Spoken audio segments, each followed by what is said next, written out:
Okay, I am super excited. Last night was the first ever passion workshop with my dear friend, and you guys have heard me mention him over the years so many times. And in fact, you've been on this podcast, Sammy. Come on. A few times. A few times, but it's been a hot second. It's been a hot second. It has been a hot second. And we've been working on things behind the scenes and all this stuff. So last night was the first ever passion workshop. And the passion workshop was really all about, I really wanted to introduce you to many people who have listened to this podcast and followed my journey, because you have just helped me so much in my career and life to really find out what it is that I love giving to the world and how I can serve others. And then in turn, it serves me because I'm living my truest dream. Yeah. And I think, what was so exciting about last night is seeing that same essence, that same vibe, that same kind of honesty and truth that just kind of showed up in so many people. Because, as you know, when you first meet someone, you're coming in blind, right? And you're coming in and you're you're nervous, you're tense. Everyone walks in, they're like, do I really want to do this? Right. Am I really doing this? Right. But something's kind of tugging and poking at you. And what I was so grateful for is that we had so many people that just, I felt like everyone opened up and shared. And as we got into the questions, and that's what I love about this work. That's what I've loved about working with you, is that we all have kind of put ourselves in a box in our life, from old beliefs, limiting beliefs, religious doctrine, all these rules that we've put on ourselves or others have put on us that we kind of carry forward like baggage, right? It's like we're going on a trip and we're carrying 22 suitcases with us into every moment we go to. And then suddenly, as we just kind of turn this over and say we want to remove that box and just have a moment to serve now. Like, what's showing up? What are you curious about? What is like poking at you deep? What's that secret voice in you that keeps whispering something and you're still stuck in a process or a 12-step program or rules that we just want to remove? And what was so amazing is just, watching, people walk in very apprehensive at first, which is human nature. And then by the time we started getting through a lot of the interactivity, which is a big part of this, the whole idea is just questions and reflection and ways to just look at yourself with a little different language, new context, so that you can say, oh my gosh, this thing has always kind of existed in me, but I never knew there was really a door there. I kind of may have felt the knocking or the pulling or the tugging, and all we want to do is say, there's a door to open. And then you watch them as the questions start to go deeper and deeper, and then suddenly they start smiling, and then suddenly they go, oh my gosh, and they have a little bit of a piece of not even realizing this is me, and we point it out to them, and then they go, oh, well, I see 1,400 different ways to go do this now. And to me, that is the most gratifying thing in the world, is to watch someone smile when you can't hide any longer. You're like, oh, I'm so happy. And that's what last night was all about. Oh my God. And the stories, were just so open and vulnerable. And you're talking about things, stigmas or things in people's past. And I won't use anyone's name, but I love the woman who basically said she was the youngest and her family always kind of treated her like this wild, she wasn't going to amount to anything. And, her dad recently told her, like, he was shocked that she wasn't doing 30 years to life. I was like, oh my God.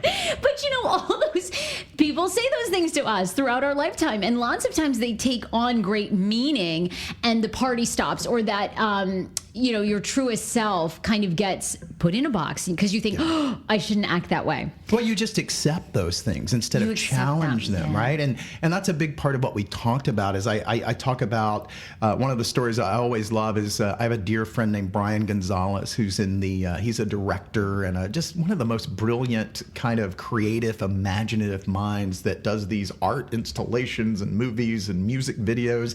But he and I did this wonderful ayahuasca journey together right after the election. And of course, whether you're, right, left, like Trump, hate Trump, whatever it may be, irrelevant. It was more the world was kind of in chaos at that point because we had just had this huge thing and this decision happen, and everyone was like, what does that mean? So we went to this ayahuasca journey, and it was just so negative to start. Everyone's like, the world's ending, the sky's falling, and I'm like, oh my gosh, maybe I picked the wrong weekend to show up here because it's so terrible. Right. But as we got into this meditation, we kind of come out, and he and I started a conversation together, and we just started kind of really surrendering to this curiosity of chaos. And what came from that is this wonderful conversation of talking about how chaos is always expanding. It's always growing. It's always around us. And the problem happens is we constantly try to box that chaos in. Right. We'll box it instead of serving it and seeing, like, taking our passion and our curiosity and that unique perception we have of the world and just serving it to see where it goes. But most people, that's what happens, is that our parents give us something, our teachers, our religion, our own thinking. We take on those limiting thoughts and beliefs and we just put them in a box. And then we go from corner to corner. It's like an old attorney friend of mine that was in a corporate job that he hated. He would go there every day, made terrific money, but it was soul sucking for him. Right. And he would always say to me, it's like, I just don't know a way out. It's like going from corner to corner to corner to corner to corner to corner to corner. That's so hard. Right? And I've been there. And we all do that. Right. We've all been there, right? You're making amazing money and you have people on the outside telling you, why would you ever leave this job? You're never going to make that much money again. People don't make this much money. You need to stay there. I mean, you and I have had this conversation many times. And even when I left 107.3, I tell this story all the time. You remember, they offered me $195,000 to stay on middays. And I can remember my agent, my entertainment, all these people calling me and going, nobody makes $195,000 to do a midday show. That's right. Take this job. Why are you can't say no. Yeah. You were the only person that was like, you need to say no. Like, this is soul sucking. How is Hey Frage ever going to grow to anything goes to entertain and inspire in a box? Exactly. And I think, you took the big plunge, as some people do. Some people jump off that cliff. And we're not saying you need to jump off a cliff per se. If that's the right thing for you as it was for you, then absolutely go for it. But your passion is something that could start out as a hobby. One of the people last night talked about volunteering with animals and pets, and you could just see this beautiful love in them for helping and giving back from a standpoint of a passion of nurturing things and people and animals. And I thought, oh, how amazing, because this isn't like, hey, you're suddenly going to have a podcast and take off. Maybe it is, maybe it isn't. Right. But you may find that in your passion, there's a wonderful way to give it a purpose to serve so that you can do that in many ways. And then that's the idea, as we talked about last night, really what we've, kind of given it a structure, and I use structure loosely, but the structure is more of a compass than a box. And a compass works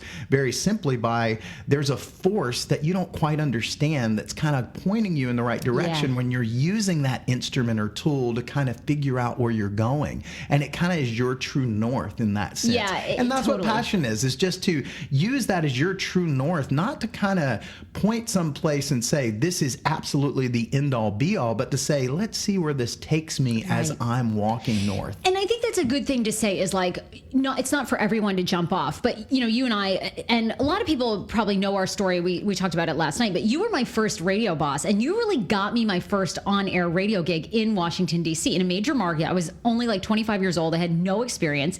And I think, I know I was the assistant producer, but I think too, I was on with Burke Allen briefly. And I remember you coming in the studio and you were like, was that you? And you were like, you really sound good. There's something there. You were like, you really, I'm going to call Jim Russ over at Metro Networks.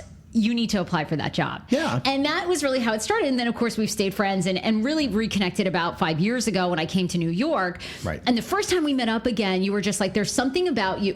We have to talk about what this is. Because I had sort of jumped off the cliff and left 99.5 without knowing you, without really connecting with you. And then over the years, you kind of helped me guide it. But I've always had, since I reconnected with you and even before that, I've had that pulling, like my compass has always been like, okay, you have to do that. You've got to figure this out on your own. You've got to be that performer that you've always wanted, that talk show. So it's not for everyone, but like the 107.3 gig, that compass was so pulling, you know what I mean? It was just so there. So I think you have to work on that and then know yourself when you're ready to jump. Well, and it's also like getting beyond the box again, right? It's what we talked about, is that we kind of have these little tugs and pulls, and we think, okay, well, where's the box? Can I move from one box to another? Right. That's kind of what happens, right? Can I jump off the cliff? And when we met, it was a great example of, you absolutely had that pulling and that tugging, but you you were like, I bungee jumped once, and I always say it's like bungee jumping. The jump down is quick. I thought it was going to be the worst part, but it was really the spring back up when there's no gravity, because you're just reaching out in the air for anything to grab onto, and there's nothing there. And that's what happens to most people, is they get so miserable, and they go, I'm doing this, and then they jump, and they go, I don't really know why I jumped, and then they get in trouble. So it's like, don't get yourself in trouble. The idea here with this kind of passion code that we're talking about is there's a code deeper in that. There's an essence. There's a great intention in it that you're going to bring to life that only you. It's a language only you know. A verbal code. Your anything goes is a verbal code that people can go, oh, well, anybody can say that. Well, yeah, absolutely. But it doesn't mean anything to them the way it means to you. Exactly. Because of the way that you grew up and the way that the environment you grew up in influenced that, and you built a culture. Your mother built a culture of anything goes, and you're like, oh, well, here's a great intention that I can use to really provide a purpose to serve, and now give myself a halo to connect in many ways, not just one way. So when I do take that cliff jump, I've got options. I've got flexibility. I'm not now like, holy shit, what did I just do? I'm stuck. Exactly. And that's what most people do, because they're like, where's the new box? Where's the new job? Where's the new role? Where's the new skill? And all those things are important. Right. But what we're saying is just to take away the box, serve what's that greater essence that's been poking you your entire life, probably before you can remember. Oh my God, since I was like 8 years old, right? So tell me this, a couple things before we get into, there was lots of exercises last night that really helped people open up and get this conversation going. But we hear a lot in our society about passion, right? Like how to find your passion. But the thing that I love about you is it's much deeper than just, hey, this is your passion. So tell me what the difference is between like a lot of, you talk self-help books and just like, hey, getting a book that's like a 5-step program. So what's the difference between like what you do and you've done with me versus just like buying a book about how to follow your passion? Yeah, well, and I think there's a lot of good ideas. There's clues in everything. And that's the idea, is how do you serve that moment to say, I've got this unique curiosity that has been tugging me and pulling me. Why did I just spend 2 hours researching something on Google? Well, those are the kind of things to pay attention to. Those are the doors. All those books, all those TED Talks, all those programs, all those seminars.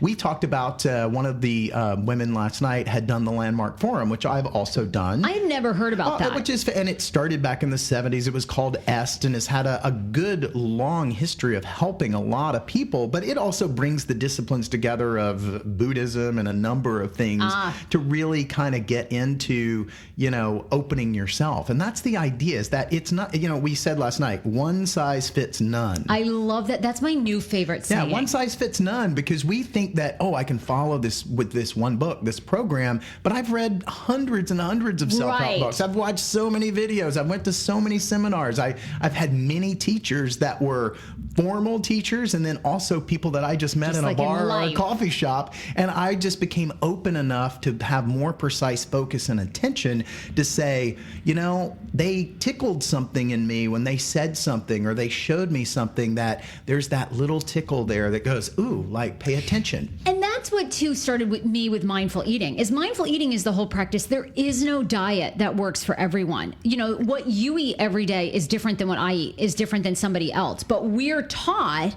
like, if you just follow this Atkins diet and you just don't eat carbs, you'll lose weight and you'll be fine. And you're like, no one's body is like that. And it's the same thing with finding your truest intention and living your dream. It's a message that only you carry, only you know. Absolutely. And we're seeing a lot of that in the world, because for the longest time, again, these are old ideals of whether it was schooling, institutions, corporations. There's all these rules, and we spend our, I have kids, and I always think about how amazing it is that a lot of times in the school systems now, they only teach to the test, right? They want you to be in a box. They want to say that we've got these yearly tests that are dependent on doing good for the whole school, not just one kid, for us to get funds for everything that we're doing. Crazy. So really now what we've done is we've turned the mentality practicality into saying, how can I pass the test, right? And a lot of those 12-step programs and all those things, while many great ideas in those,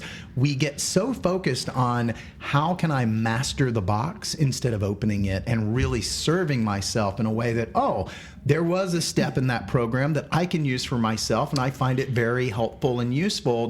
Maybe not the other 11, but that one is great. So now, how can I take many parts from many different places and put it into a big pot like ingredients in soup? Yes. But I have the recipe that's going to make that taste best. So let's do like a couple of the exercises that you did last night. And these were so simple. And what Sammy was telling everyone throughout the night, and I thought this was a good, and I did this exercise when Sammy and I first reconnected. You tell people to start paying attention to the words that people say about you. Meaning, like with me, and you use the example of going to your LinkedIn profile and looking at the recommendations that people write for you and pulling certain words that repeat. Right? Yeah, it's really simple. It's a little quick way to kind of find out a real position or a place. Right? Is go to your LinkedIn profile. You've got recommendations from friends and coworkers and former bosses and colleagues. And just copy and paste those, and then just Google a word cloud, Wordle. There's a bunch of them out there. They're free.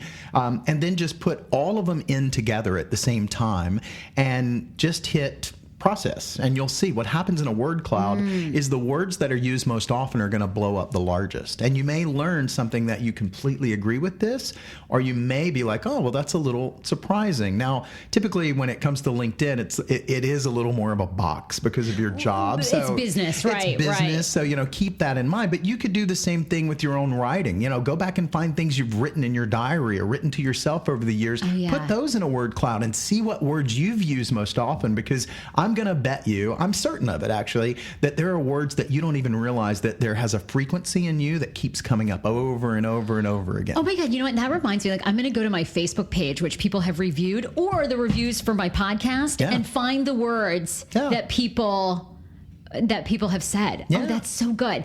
Okay, take us through the first exercise, one of the exercises you did last night, and tell us, how that begins to help you. Yeah, and really the idea here is just about an opening, right? And that's the part where, a lot of this passion workshop is really kind of just being passionate. We play music, we do things to loosen you up. It was so good. We have questions. Oh my God, I died. Because the idea is that we got to get out of our own way first, because most of us, that's half of the battle, is that we're just in our own way. So what we want to do is just kind of open up this kind of new attention so that you can see, there's a door there that I can open that's been calling me for the longest time. So one of the first questions we ask is, talk about a feeling. What do you love when someone does it for you? And then what are you best at in doing it for others? What is that feeling, that essence that comes out, that lives in between those two questions? Because what I have found in doing this for a number of years and a number of people now is there's a glue that's kind of unifying something between those two that you can say, I just light up. I love it. I'm so satisfied when I get a feeling from someone that really is in unison with a feeling I give back. What are those for you? Because, you asked me that last night, and I was like, oh, you asked all of us, and I was like sitting there for a long time. I really couldn't think of what the thing is that other people do for me that I love until this morning. And I woke up and I thought, what are the things I love? And one of the things I love most about our friendship is I always discover something new from you, and it's the same with Robin Mize, my mindful eating therapist, or, you read an article and someone puts a twist on a relationship situation that you never read. And I'm like, oh, I love that. I love that. And then, and of course I'm an entertainer. Like, I love when people laugh. I love when people say, oh my God, listening to you or watching you has helped me through life issues and get over it. I'm like, that I love, you're doing something right. But it took me a while. It does. And that's where you have to be compassionate and patient with yourself. Because again, remember, most of us have been taught and learned in a box. It's like, where does this fit? And you have to kind of get out and surrender to yourself and just become, I was telling someone last night that the things that excite me the most are when those things come through me, not from me. It's like, those little tickles that show up. Einstein said, even in creating the theory of relativity, was, it wasn't so much something that came from me as it came through me. It was like, I always say it's like lightning bugs. When you see them light up and you catch one and you just want to hold on to it. That's for me the process. And it's about, again, my centerpiece is ignite passion on purpose to be my best and belong in the moment. So what I love is when someone gives me a new idea that is passionate, that I go, oh, I see how I can use that, because I've articulated a purpose to say, how can I fill the air with powerful words and inspiring ideas to create freedom, confidence, and choice? Like, I want to just be free. It's about freedom to be able to serve and not just box. So again, this is years in the making, as you have said as well, but you have to start somewhere, because frequency, we talked about this last night. It's frequency. Just the way we said you're going to uncover those most frequent words in a word cloud, it's the same idea in your own consciousness, your own attention, your own precise focus is getting to a point to where the first time, we used the infomercial idea last night, is saying, the first time you see one of those commercials, you ignore it. By the 20th, 30th time, you're like, you know what? Maybe this My Pillow is right for me. I need that damn My Pillow, right? Yeah. But we do the same with ourselves. Is that as we become more aware and we become more precise focus of choosing ourselves and not someone else, because what most people will do is look for validation outside of them. It's just like when you left, we're leaving Mix 107.3, every person around you was like, what are you thinking? Right. And most people, that would scare the shit out of them, and they'd be like, you know what, they're right. I've got to go back and play safe and be in the box. Yeah. And maybe you will, maybe you won't, but the idea here is to give yourself the flexibility and the freedom to really follow your passion. Right. And as we said last night, all we want to do in this kind of passion outcome is have you make passion the pause. The pause is usually the validation from someone else, that old thinking, those limited beliefs that go, oh, I'm putting something in front of me that becomes a facade that I show to the world, instead of opening up to the fact that I can make passion the pause. And now, when I know what causes me, I have more control than I've ever had before.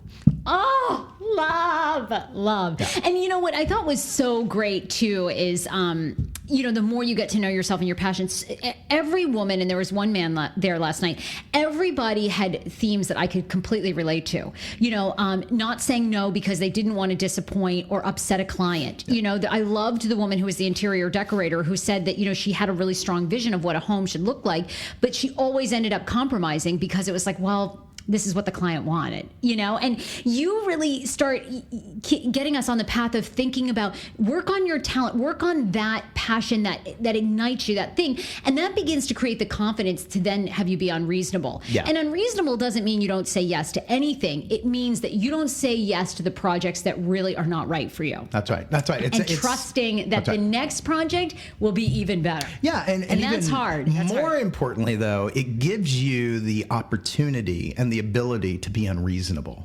Right. Because you're able, one of our we had two interior decorators there last night, which was really interesting. But one, you could tell, had really this limiting belief of being in a box, right? It was never saying no.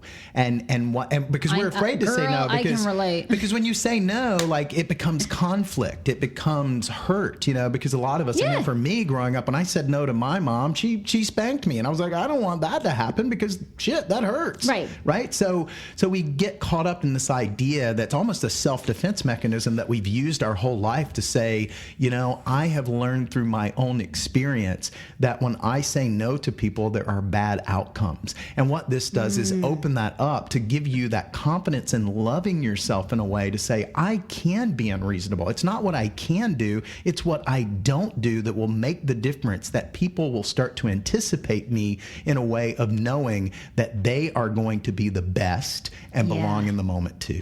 And we all know people that have mastered it and they're addicting to be around. And it doesn't matter if they're an asshole or they're not, they have followed. There's something about them that you love. Artists, I always think, are very good at that. Completely. Or Frank Lloyd Wright. I love his example. Like, you were paying for him to design a home the way he fucking wanted to design the home. That's right. It wasn't that you got to weigh in. It was like, you want my brilliance, you pay, and then you leave me alone and I do what I do, and here's your home. Yeah. Like I used That's to, right. I love him. Like that was what, and people of course pay dearly. They still pay dearly for a house that now falls apart, you know, like, so, but you create that brilliance. Yes.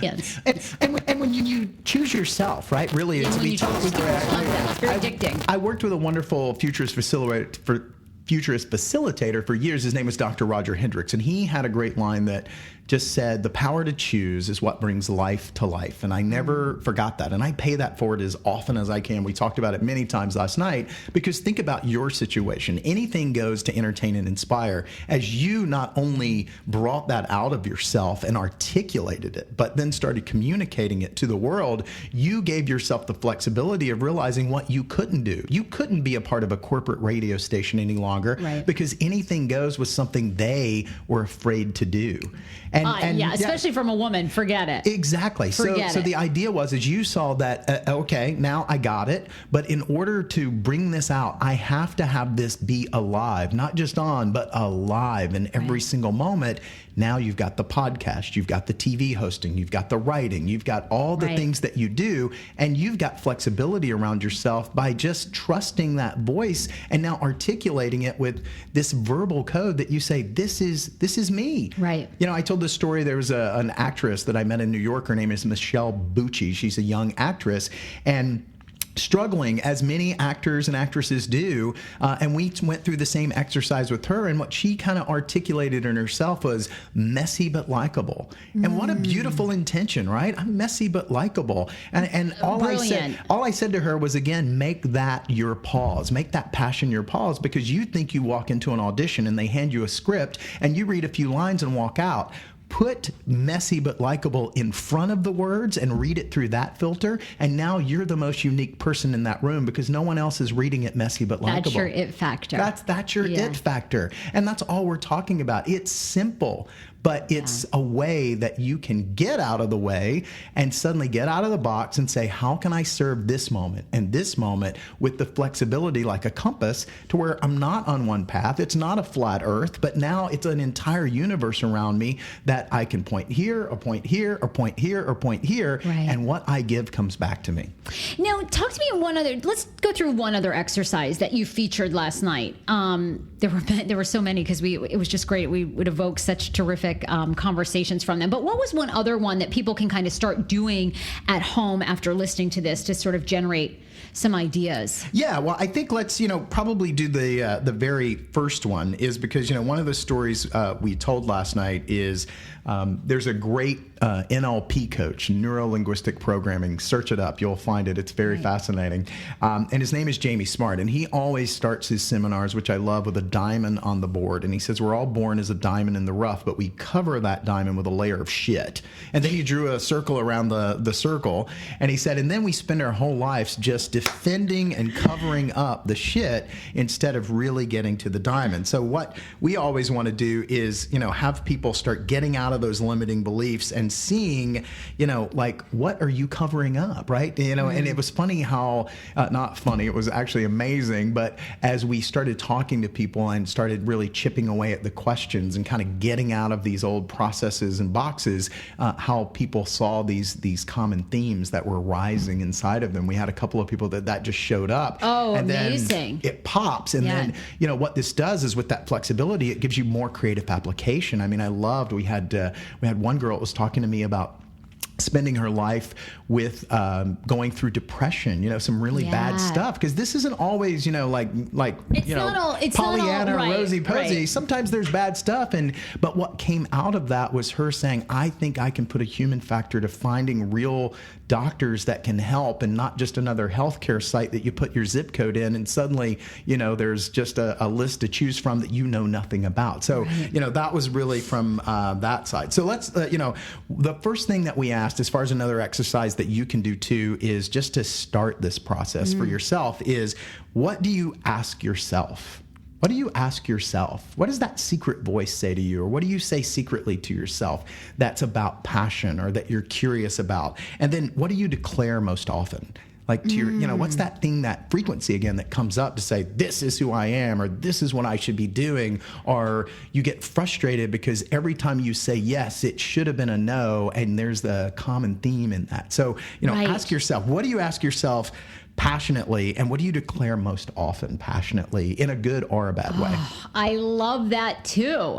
That was so good last night, and that brought up a lot of emotions and things for people. Yeah. And it really did. And I love too, you said there's no wrong answer, because like mine has always been to like entertain and inspire, like, and do it on a stage or do it, and do it and become famous, and you're like, that's okay. Like, no matter what the answer is, that's okay. Yeah, well, and to entertain and inspire is where you've given it a purpose to serve. That's step 2, right? Anything goes is the great intention. The great insight, as I shared, is make your greatest intention present in every moment. Keep that top of mind. Keep that there. And for you, anything goes is really it. And anything goes is, you entertain and inspire in everything you do, but you have anything goes, whether you're in your life with your partner, your business life. And that's the idea here, is this isn't, again, a facade. This is that organic, natural, beautiful, wonderful, amazing you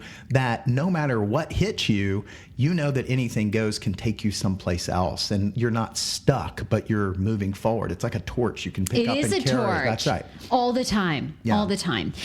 Sammy, you are unbelievable. Thank you. The first ever passion workshop, we did it in Arlington for the first time, and more to come. So, and I know a lot of people, loved you last night. They wanted to know more. Where can people find you, if they want to reach out? Yeah, sure. Just my website is probably easiest. It's Sammy Simpson, but just one M. So, SAMY. Correct. So SAMY Simpson, just like the cartoon, .com.